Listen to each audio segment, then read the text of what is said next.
Hello students, आज हम differentiation के कुछ एक एग्जाम्पल्स पढ़ेंगे तथा कुछ एक स्टैंडर्ड केसेस के डिफरेंशिएशन पढ़ेंगे कि उनके स्टैंडर्ड फंक्शंस के डेरिवेटिव्स क्या होते हैं, उनके बारे में आज हम पढ़ेंगे।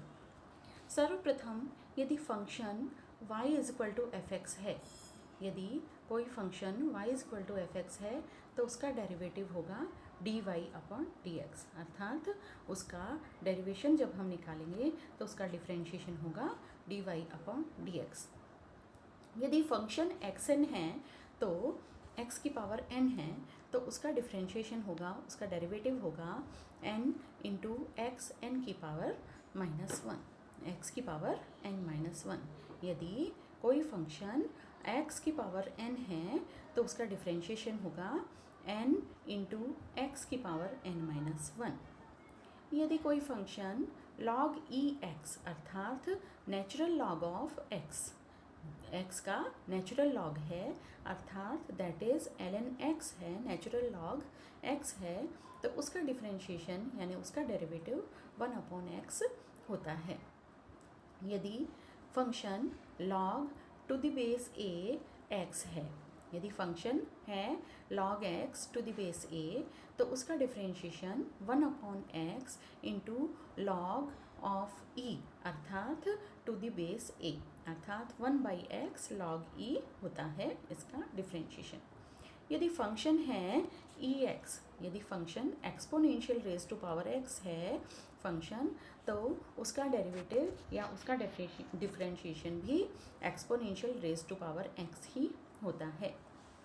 यदि function exponential raise to power ax है, यदि function exponential raise to power ax है तो उसका डेरिवेटिव a इंटू यानी a कॉफिशिएंट है उससे मल्टीप्लाई हो जाता है, a into exponential raise to power ax होता है। यदि फंक्शन a की पावर x है, यदि फंक्शन a की पावर x है तो उसका डिफरेंशिएशन a की power x into log of a, natural log of a, इसका रिजल्ट हो जाता है या इसका डेरिवेशन हो जाता है। यदि फंक्शन sin x है तो इसका डेरिवेटिव या इसका डिफरेंशिएशन cos x हो जाता है। यदि फंक्शन cos x है तो इसका डिफरेंशिएशन माइनस sin x होता है। यदि फंक्शन tan x है तो इसका डिफरेंशिएशन sec स्क्वायर x होता है। यदि फंक्शन cot x है तो इसका differentiation minus cosec square x होता है। यदि फंक्शन cosec x है तो इसका differentiation minus cosec x into cot x होता है। यदि फंक्शन अंडर रूट x है अर्थात x की पावर 1/2 है तो इसका differentiation 1/2 into under root x यानी x की पावर हाफ होता है। यदि फंक्शन sec x है तो इसका differentiation sec x tan x होता है। यदि फंक्शन x की पावर -n है अर्थात 1 अपॉन x की पावर +n है तो इसका डिफरेंशिएशन -n इंटू एक्स की पावर -n+1 होता है, अर्थात -n अपॉन x की पावर n+1 होता है। यदि फंक्शन ax प्लस b की पावर n है, यदि फंक्शन ax प्लस b की पावर n है तो उसका differentiation a into n into ax plus b की पावर n-1 होता है, जिसे कि हम चेन रूल से समझा सकते हैं। इसी प्रकार यदि function exponential raise to power ax b है, यदि function exponential raise to power ax plus b है तो इसका डिफरेंशिएशन हम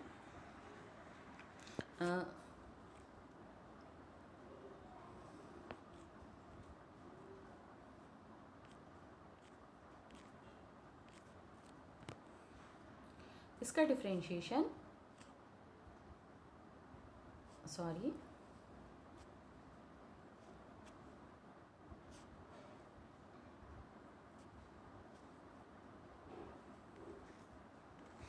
हम हमारी बात पे पुनः आते हैं। यदि function exponential raise to power a x plus b है, तो हमें पता है कि exponential raise to power a x plus b as it is हमें प्राप्त हो जाता है, और एक्सपोनेंशियल जो भी हमारा कॉफिशिएंट है ए, उससे मल्टीप्लाई हो जाता है। यदि function log a x plus b है तो उसका differentiation a upon a x plus b हो जाता है। यदि function sine a x plus b है तो इसका differentiation a into cos a x plus b हो जाता है। इससे नेक्स्ट, यदि हमारे पास फंक्शन है कॉस इनवर्स एक्स फंक्शन है तो इसका differentiation 1 upon minus under root 1 minus x square होता है। टेन इनवर्स एक्स का differentiation -1 upon 1 plus x square होता है। कॉट इनवर्स एक्स का differentiation 1 upon 1 plus x square होता है। सेक इनवर्स एक्स का differentiation 1 upon x into under root x square -1 होता है। कॉसेक इनवर्स एक्स का differentiation -1 upon x into under root x square -1 होता है। ये कुछ एक स्टैंडर्ड फंक्शंस थे जिनका डिफ्रेंशिएशन हमने यहाँ पढ़ा। तो जो भी हमारी न्यूमेरिकल प्रॉब्लम्स होती हैं उनमें ये हम स्टैंडर्ड डिफ्रेंशिएशंस को देखकर हम न्यूमेरिकल्स सॉल्व कर लेते हैं। अब इसके बाद में हमें लॉज ऑफ डिफ्रेंशिएशन जो कि हमने पहले भी पढ़ रखे हैं, एक बार हम इनको रिवाइज कर लेते हैं। कि फर्स्ट लॉ था कि differentiation of a constant is zero. किसी भी कांस्टेंट का या कोफिशिएंट का डिफरेंशिएशन हमेशा कितना होता है? ज़ीरो होता है। और सेकंड लॉ है सम और subtraction of two functions will also be the sum और सब्सट्रैक्शन ऑफ देयर डेरिवेटिव्स। यदि दो फंक्शन ऐड हो रहे हैं या सब्सट्रैक्ट हो रहे हैं तो इनके डेरिवेटिव्स भी ऐड होंगे या सब्सट्रैक्ट होंगे। अर्थात यदि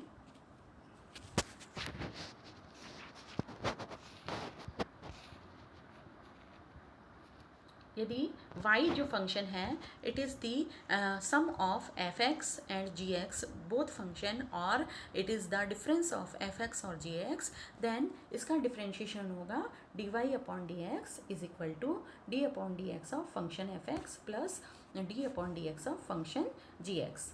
third law, product of two functions यानी प्रोडक्ट रूल।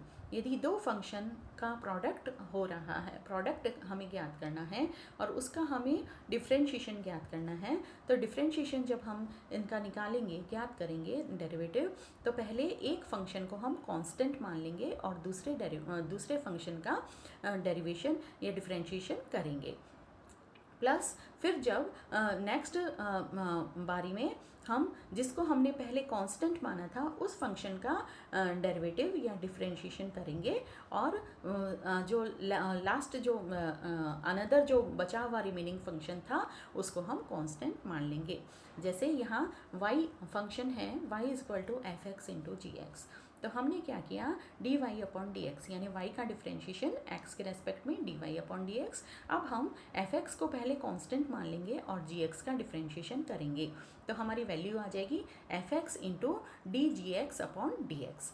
अब हम इसमें एक फैक्टर ऐड करेंगे। अब हम एफ एक्स को डिफ्रेंशिएट करेंगे और जी एक्स को कांस्टेंट मान लेंगे, तो जी एक्स को एज इट इज़ लिख देंगे और डिफ्रेंशिएशन करेंगे हम एफ एक्स का, तो d f x upon d x. तो हमारी जो वैल्यू है वो इस प्रकार से आ जाएगी, d y upon d x is equal to F x d g upon d x plus g x into d f upon d x. और इस प्रकार से यदि d g upon d x की वैल्यू, ये जो डेरिवेटिव है इसकी वैल्यू को हम जी डैश नया फंक्शन जी डैश एक्स कह दें, तो हमारी वैल्यू हो जाती है f x into g dash x. और इसी तरह से D f x upon d x की जो नया फंक्शन हमें प्राप्त होता है उसे हम एफ डैश एक्स कहते हैं, तो हमारी नई वैल्यू जो है हमें वो प्राप्त हो जाती है plus g x into f dash x. अर्थात इसका टोटल ओवरऑल रिजल्ट आ जाता है f x into g dash x plus g x into f dash x. The fourth law is the division of functions or quotient rule। चौथा नियम जो है यह कोशिएंट रूल है, यानी फंक्शंस का यदि हमें डिवीज़न करना हो, दो फंक्शंस यदि आपस में डिवाइड हो रहे हों तो उनका डेरिवेटिव या उनका डिफरेंशिएशन हम किस तरह से प्राप्त करेंगे। इनका डिफरेंशिएशन हम इस तरह से प्राप्त करेंगे, इसके लिए रूल है कि y का differentiation dy upon d x is equal to firstly g x into d f x upon d x, यानी एफ एक्स का differentiation minus f x d g upon d x divided by g into x square.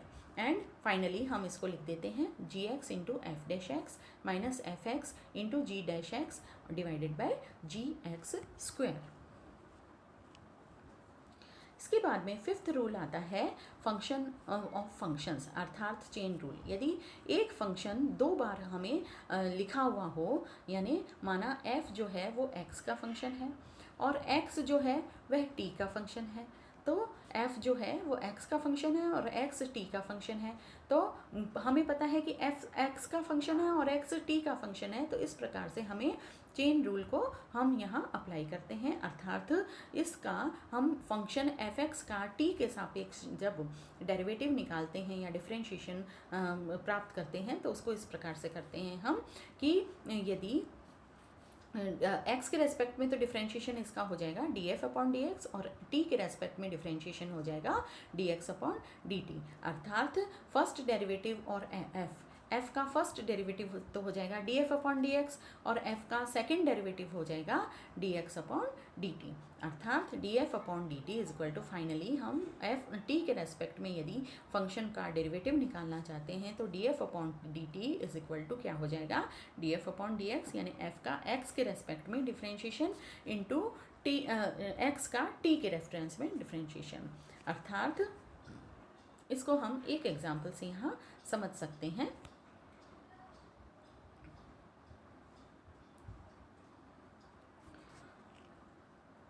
इनके जो differentiation के examples हैं वो हम next lecture में differentiation के एग्जांपल्स पढ़ेंगे। अभी हमने डिफरेंशिएशन के रूल्स पढ़े हैं तथा कुछ स्टैंडर्ड डिफरेंशिएशन या डेरिवेटिव किसी स्टैंडर्ड फंक्शंस के डेरिवेटिव्स आज हमने पढ़े हैं।